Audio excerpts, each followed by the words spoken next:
Both teams on 41 points. Goal assist for Pereyra Perez scores again for NUFC. Roberto Pereyra and Andre Gray scored early goals as Watford clinched another season in the Premier League with a 2-1 win over Newcastle United at Vicarage Road. Ayoze Perez scored Newcastle's goal, as the Magpies poured it on but couldn't complete their comeback bid. Watch full-place match replays. Watford took the lead within 2 minutes, as Paul Dummett's tepid touch queued up Abdoulaye Doucoure's cut pass to Pereyra.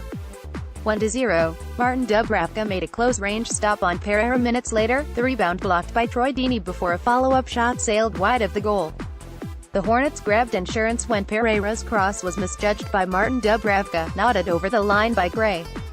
Paul Dummett gave away a penalty to Gray with an ill-timed slide, but Dubravka stopped Deeney's attempt and the rebound. United pulled one back through Perez's slick outside of the boot finish of a Javier Manquillo cross. Latest Premier League standings. 6. Ayoze Perez has scored 4 goals in his last 6 Premier League games, and is now Newcastle's outright top league goal scorer this season with 6.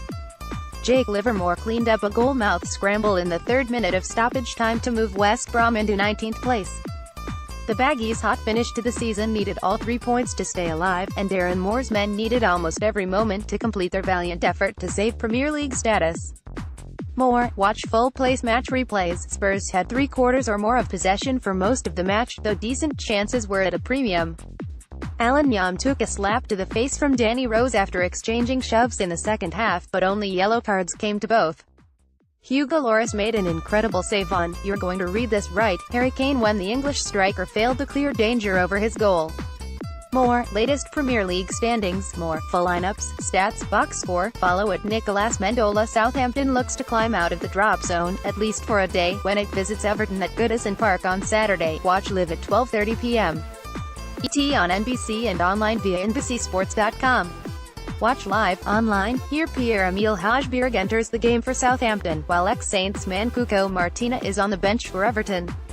Lineups: Everton, Pickford, Coleman, Jagielka, Keane, Baines, Schneiderlin, Ganogay, Davies, Balassi, Vlasic, Tosin. Subs: Robles, Martina, Niasse, Clausen, Funes Mori, Kenny, Banonjim. Southampton: McCarthy, Cedric, Hote, Yoshida, Bednarik, Bertrand, Romu, Hojbjerg, Lamina, Tadic, Austin. Subs: Forster, Stevens, McQueen, Ward-Prowse, Redmond, Long, Gabbiadini. Follow at Nicolas Mendola. Crystal Palace will not be relegated from the Premier League despite losing its first 7 matches of the season, a remarkable feat made more so by a wild statistic. The Eagles are the first team in nearly 120 years to avoid the drop despite losing its first 7 games. Recap: Stoke 1-2 Palace. Yep, more than a century came and went since Liverpool turned the trick in 1899-00. So Palace has been concerned with relegation for some time, and that's making it more difficult for them to celebrate clinching their safety by sending Stoke City to the Championship at the Bet365 Stadium. Normally I like to celebrate when I score, but I'd like to apologize to Stoke City and their fans. I wish my goal didn't relegate you, but you'll be back soon. Great club with great fans. Clenched fist, medium skin tone. Patrick Van Aanholt, at P. Van Aanholt, May 5, 2018. Palace boss Roy Hodgson admitted he felt the season might have been a lost cause given the slow start he took over for Frank de Boer after a handful of games. After 7 games, or after 11 games with 4 points, I never saw it coming, Hodgson said. I was hoping it would be a low-scoring year in terms of points for the lower sides and we'd just scrape over the line. And like Van Aanholt, he's having a hard time due to the atmosphere around the Stoke ground. The Potters took an early lead but saw it evaporate along with their Premier League hopes. I'm proud of the team not just today but all season, but I feel a lot of sympathy and empathy for Stoke. Any joy I feel is measured by looking at the faces of the Stoke players who gave everything today, but they came up against a team that wasn't prepared to lay down. Paul Lambert said, come and have a drink with us, but it's a hard one because you don't know what to say.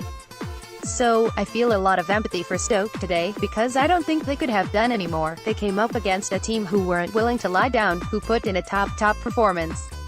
Follow at Nicolas Mendola. 4 Premier League games are coming your way at 10 a.m. ET on the penultimate weekend of the season. Stream every place game live here. Some huge battles with relegation implications take place, with Bournemouth hosting Swansea, West Brom welcoming Tottenham, West Ham heading to Leicester, and Watford and Newcastle locking horns. More. Sign up for NBC Sports Gold. You can access additional games by purchasing the new Premier League Pass via NBC Sports Gold, which also includes an extensive selection of shoulder programming such as Premier League News, Premier League Today and NBC Sports originals such as Premier League Download and much more. Stream Goal Rush here. For those of you familiar with the Premier League breakaway show during busy days, Boxing Day, New Year's Day, Championship Sunday, etc., in the place, this will follow that model of being similar to the NFL Red Zone with action shown from all of the games in the 10 a.m. ET window. More info is available here. The schedule for all 4 games at 10 a.m. Eastern Time is below and you can stream each game live by clicking on the links. ET Bournemouth vs. Swansea City, NBCSN, stream 10 a.m. ET West Brom vs. Tottenham, CNBC, stream 10 a.m. ET Leicester City vs. West Ham, NBC Sports Gold, stream 10 a.m. ET Watford vs. Newcastle United, NBC Sports Gold, stream